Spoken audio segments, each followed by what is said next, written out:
Hey guys, CJ. So, the major is upon us. It is time for pick'ems. It is your obligatory thing that everyone does when it is this time. I'm late to mine. I have a couple other videos in the pipeline that I am editing right now, but they should be out soon. But just to do it quick and dirty, I believe that for once, FlyQuest won't actually be able to fuck our pick'ems. I think that they are gonna drop the ball. And then I think Gaming Gladiators just doesn't very inspire me. And I know it's crazy to say over like Lin Vision and Thunder Down Under, Tyloo. Like, Lin Vision upset. I'm pretty sure Lin Vision beat FaZe or Liquid. I can't remember which one. They're not horrible. Thunder Down Under, I believe, outdoes FlyQuest typically.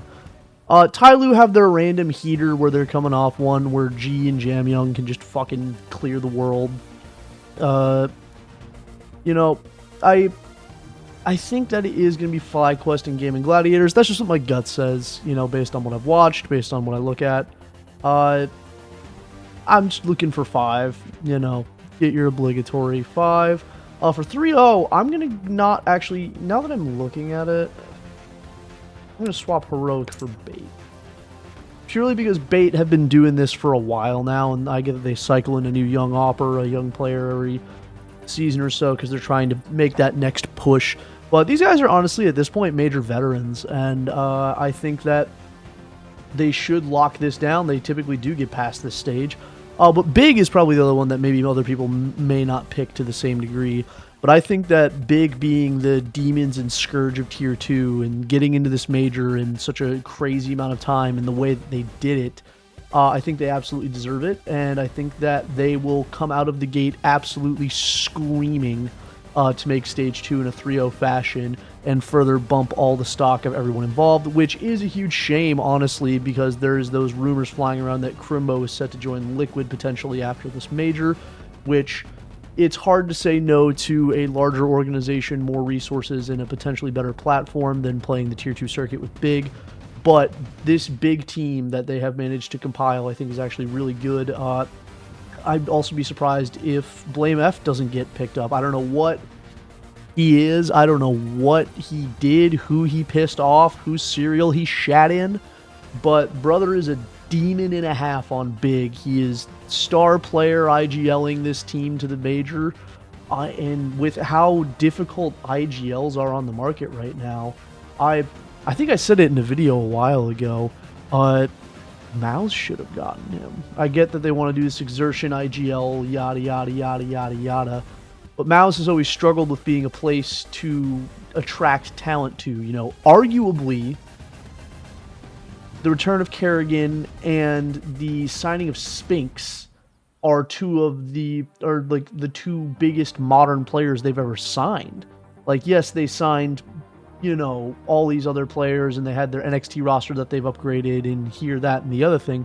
But a major winner going to Mouse after winning a major, you know, whatever the circumstances on Vitality, that's not something that they're going to get often. So screw that. If you believe Exertion is a star player, which I don't think they do, which is why they made him IGL, I honestly think they should have picked up, you know, Blame F. I think that could have been a very interesting run. But the rest of the teams going through, won't make this too terribly long for you guys. Liquid, they're fucking terrible. I hate them. They're still not that bad that they're going to bomb out at this stage. And if they do, God help them.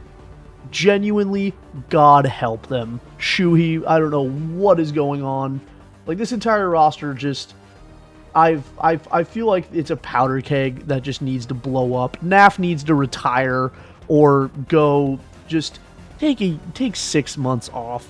Sleep 8 hours a day for a month, 2 months, 3 months. Get some color back in your power, and I get that that's how he always looks. But I think there's just a tension powder keg on this team for some reason, no matter what iteration, even moving and removing a liege. They just seem to be incapable of getting on the same page. And you know, JT and TC are on the market.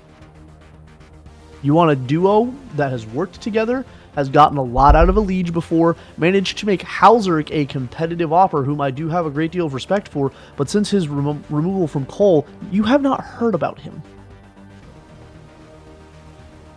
or his removal from Passion, you have not heard about him. And there's probably a reason for that. You know, he was a great player. He played far above what he was often pegged to do for many years. Put him on Liquid. Put JT and TC on Liquid. Why would you not? You have an unstable IGL coach pairing. You have a first-time coach with a IGL whose stock is in rapid decline. Why are you gambling on this? Bring in a surefire person who has been to pretty much every major since before they signed to Passion UA, and give him the tools that he has done it before with. He's worked with a Liege. Pick up someone to do the anchor positions in place, or pick up someone to take care of NAF's roles.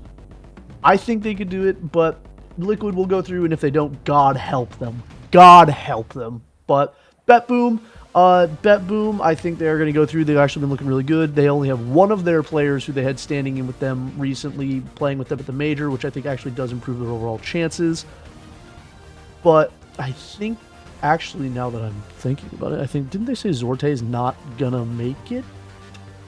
Potentially. But I still believe in the core of this team. I think that they would still be able to take out some of the other competition and make it through in a quick and dirty fashion. Heroic. This Heroic roster has just been in a steady, stabilizing decline, but, like, you know, they're not horrible, but they're not the Heroic we used to expect, obviously. And I'm not even talking about, you know, Danish Heroic with KDN, top team in the world. I'm talking, like, you know, last 2 majors ago before they got picked apart by Falcons, and they rebuilt again, and they still managed to be competitive. Like, these guys have been, you know, young stars still opping for them. Alcarin is somewhere in the ether. Who the fuck knows?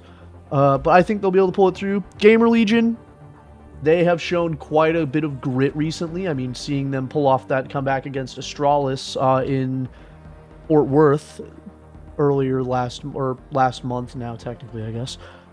These guys have some grit. You know, I was a Snacks hater when he was on G2 because I still believe that he should not have been on that team. But he has impressed me, and his calling, his individual players he has access to, I think he's great.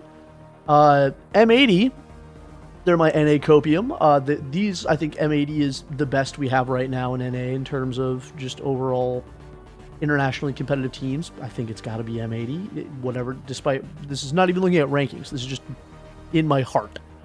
And Sinners just because I haven't watched enough of them to be able to discern any substantial weaknesses, and I really need to turn off Steam notifications. But I feel like they'd be able to squeak it through. But those are my pickings for Stage 1. Saved picks. Yada, yada, yada.